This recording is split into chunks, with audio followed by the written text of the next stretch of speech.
को लखपति दीदी बनाया जाएगा।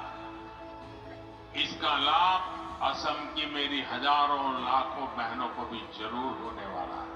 यहाँ स्वयं सहाय আজি আমার মাজত বিনকৰে ভাবে যে আমি অকলে 10,000 টকাৰ এটা ব্যৱসায় কৰিবলৈ মোৰ চিন্তা হয়, ভয় হয়। আমি গোট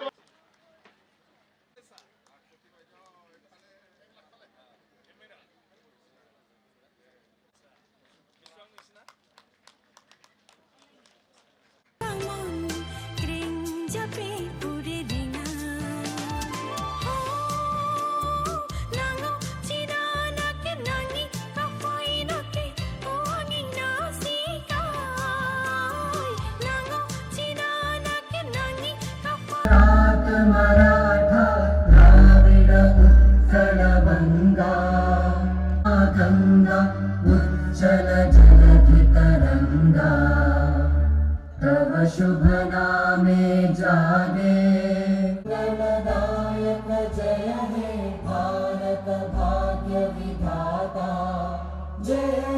আজি আমি ভেৰগাঁও বিধানসভা সমষ্টিত 27,553 গৰাকী আই মাতৃক আমি মহিলা উদ্যমিতাৰ জৰিয়তে 10,000 টকাকৈ চেক প্ৰদান কৰিলোঁ। আমাৰ মুখ্যমন্ত্ৰী ডাঙৰীয়াৰ আগ্ৰহ হ'ল যে অসমৰ প্ৰতিটো অঞ্চলৰ প্ৰতিটো পৰিয়ালৰ আই মাতৃয়ে উদ্যমিতাৰে আগবাঢ়ি সুন্দৰভাৱে নিজৰ পৰিয়ালত কিছু উৎপাদনশীল কামত ব্যৱহাৰ কৰি প্ৰতিটো পৰিয়াল লাখপতি হ'ব লাগে, প্ৰতিগৰাকী আই মাতৃ লাখপতি হ'ব লাগে। সেই লক্ষ্য আগত ৰাখি আজি ভেৰগাঁও সমষ্টিত আমি এই মহিলা উদ্যমিতাৰ চেক বিতৰণ কৰিলোঁ। মোৰ বিশ্বাস আছে যে এই মহিলা উদ্যমিতাৰ জৰিয়তে অসমৰ প্ৰতিটো অঞ্চলতে আমাৰ আই মাতৃসকল অৰ্থনৈতিকভাৱে সবলীকৰণ হ'ব। আজি আমাৰ ভেৰগাঁও এছেম্বলি সমষ্টি হিচাপে মুখ্যমন্ত্ৰী ডাঙৰীয়াৰ যিটো মুখ্যমন্ত্ৰী উদ্যমিতা আঁচনি এইটো আমি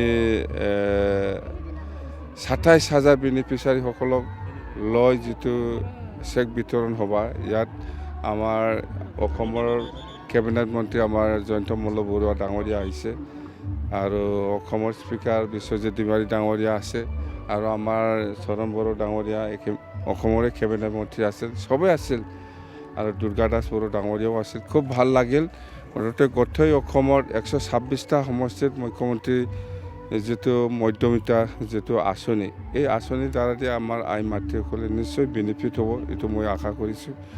আৰু CM ডাঙৰীয়া সকলো জাতি জনগোষ্ঠীক লৈ পেলাই যেনেকুৱা উঠাই লৈ যাবৰ কাৰণে বা উন্নতি কৰিবৰ কাৰণে সকলো দিশত যিটো প্ৰচেষ্টা চলাই আছে, যিবিলাক আঁচনি ধৰি আছে, এইটো খুব ভাল আঁচনি, নিশ্চয় ছাকচেছ হ'ব মুখ্যমন্ত্ৰী ডাঙৰীয়াৰ যিটো সপোন।